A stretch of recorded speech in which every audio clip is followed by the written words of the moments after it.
Oh, I do love a budget car. And I think if you watch my videos, you know that already, right? I'm not actually all about the fancy pants, expensive cars. And I'm certainly not about supercars. I ain't no supercar blondie, guys. Although she has done so well. I'm not jealous at all. Anyway, I am driving the Citroën C3 Max, and I have been a fan of this since it launched. I think I did the review about a year ago. And the reason I quite like, okay, besides all the other reasons I'm going to tell you about, or give you all the info that you need if you are looking at buying such a budget little crossover. So what Stellantis have done, or Citroën has done, is instead of like a lot of cars becoming more premium, or they like to up their game and they become more expensive, or they become more fancy in some way, what they did with the Citroën is the opposite. And they went like, okay, actually, we're not going to be as premium anymore. We're going to drop it down almost a segment and make it a budget buy. It's no longer a hatchback, it's a crossover, but it's going to be cheaper. Which I think is pretty smart, especially in this economy. Anyways, it has now had a bit of an upgrade. But before I get there, so like I say, I like cheap and cheerful, which people don't like to use that saying. I love it. Okay, why is it a negative thing to say cheap and cheerful? People then think it's bad quality. That is not the case. That's on you. That's your own issues. Because cheap and cheerful means something to me that, well, I would like it because it's cheap and it's going to be cheerful. It's going to make me happy. Think about it that way. What is also cheap and cheerful is the Hippo insurance quotes you get. If you put your details into that website, because you don't want to be paying more for insurance than you have to. It's like a budget. It's a grudge buy. Is it not? Yes, it is. So put your details in like I did with this car onto hippo.co.za, and I popped 11 quotes, the best one being like 633 Rand with a excess of 7,500. Now the rest are higher than that. So you might be paying in like the higher one. You might be like, oh, I'm paying 1,000 Rand a month. I could be paying 600. How would you know unless you actually put your deeds into Hippo and got some quotes? Obligation free. It doesn't matter. You can just put them in and then see what happens. So like this has had like a slight upgrade. I'm actually at a new model in the lineup. So when it launched, it was it was only one engine, a 1.2 litre 3-cylinder naturally aspirated. This now is a turbocharged petrol engine, and it is mated to a 6-speed automatic transmission, which is very efficient. And I very much like it. Also now with the turbo, so you're getting 81 kilowatts of power and 205 newton meters of torque. The naturally aspirated gets you 61 kilowatts and 115 newton meters. So this is a lot more punchy. What is hot? It is a lovely little drive. Like one thing that Citroën I think is always known for is like a very sort of smooth ride, very comfortable ride. And so that is something that has sort of been noticeable as I've gotten in and started driving. I think I'm suffocating myself somehow, guys, and I don't know how. Okay. The only main issue I think is the NVH levels. It's obviously now a lower cost car. They may have had to take some padding out or whatever. But the wind noise, the road noise, the engine noise is a little bit intrusive. I don't know if it's going to bother everybody. And I don't think you'll notice it as much. Like I'm noticing it because I'm kind of nitpicking everything and I'm trying to like give you the best advice, and or recommendation. From a fuel consumption point of view, so it's claimed at 6.3 litres per 100 Ks. And you can get very close to that. Like I've managed to be sitting, I think I was on like 7 or just under, like 6.8, which for me is huge. But it also gives you like a little green leaf here. So while you're driving, if you see that green leaf, it means you're driving economically. That would become a challenge for me, unfortunately. I'm too competitive for that. But I appreciate the help along the way. Just a quick note on all the features. So the Citroën C3 is a very well-spec'd car. And so you get things like a 10-inch infotainment touchscreen. It's got wireless Apple CarPlay and Android Auto. It also has multi-function steering wheel. It's got aircon, all-around electric windows.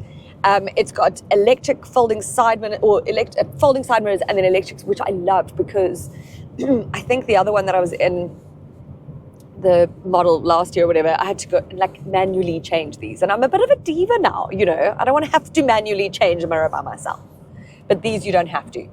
This sort of flagship model adds like automatic aircon. It also has, from a safety point of view, electronic stability program, which I wish the whole range had that. I think every single car in the world should come with that without question. This does have it, thankfully. It's also got ABS with EBD. It's got 6 airbags. And finally, yay, it has ISOFIX, which is not really, so I was so shocked. I didn't even know cars came without ISOFIX these days. But the previous, before the upgrade model, it didn't. And I remember saying like to Citroën, like, what the actual? And they were like, don't worry, it is coming on the upgrade, which it has. So fantastic. To be fair, it's not actually marketed as a family car, so the chances that a customer is going to require maybe ISOFIX is probably not high. But you want to have it for in case. I had the issue because at the time, Luca was in an ISOFIX car, and so I couldn't put his seat in this car. Thankfully, I had another test car at the same time. If I had not, well, I would have been cheesed off, but it's not about me actually all the time. So what this adds as well, this still model, it's got it's got an outside temperature gauge. So right now I can see it's 15 degrees Celsius, chilly. And it also has a leather trimmed steering wheel, which, I mean, to be fair, I don't think I would notice stuff like that. That guy just went through a red robot. What is the matter with people? They're rules for a reason. It makes me so mad. People are so entitled. So entitled. What makes you think that you are better than everybody else? You don't need to follow the rules and, you know, stop at a red robot. My gosh. This also has, while I'm using it, a reverse camera and reverse sensors. I think the other models actually also have a reverse camera and stuff, so that's great. I just think overall very well spec'd. Very spacious in here, by the way. It's got a boot of 315 litres, which is really good. Actually, I think it's bigger than like the Hyundai Exter, so which is a competitor, and I love that car also. So sweet. God, that sounded patronizing. Didn't mean to be. I think the Mahindra XUV 3XO, whatever, that has a bigger boot. But if you look at all of the sort of competitors, you've got Renault Kiger, Nissan Magnite, Suzuki Suzuki Espresso, yeah, right, and Ignis, actually. Probably even do like Renault Quid. This model specifically being the flagship. So this is at 302,000 Rand. A little interesting to note, by the way, in April, it was under 300,000. Okay, by like 500 Rand, but whatever. It's now 2,000 Rand over 300,000. And it's now June. And I've written the script in May. Okay, it's going to be June when you watch this video next week. Just so you know. See this wind noise? Shoo. But the rear legroom and headroom and everything is really good in here. Like, I think that's the thing as well. When you get in, I love the layout of this. The infotainment system is easy enough to use. It's simple. It's intuitive. It's easy to connect your Apple CarPlay and Android Auto. It was like seamless. In fact, I'm struggling in a car at the moment that's R1 million. Okay, struggling to connect my Android Auto. And this was done in a second. It also feels very well built. Yes, there's going to be cheaper materials. A lot of blimming motoring journalists mention that, and I'm like, obviously it's a bunch of buy. You're not going to have like leather-topped bloody console and dashboard and whatever. It's a 300,000 Rand car, and let's be frank, if you want the sort of entry-level one, which isn't so entry-level, you're like in the 200s, like mid to low 200s. Okay, you can't expect, I don't know, velvet steering wheel. I don't know why I'm so passionate about that. There is one little thing that I haven't mentioned yet. Behind on the seats is a pocket, like a storagey pocket thing. There isn't one on the driver's seat. I don't know what that's about. Okay, I always think it's weird when there's only one.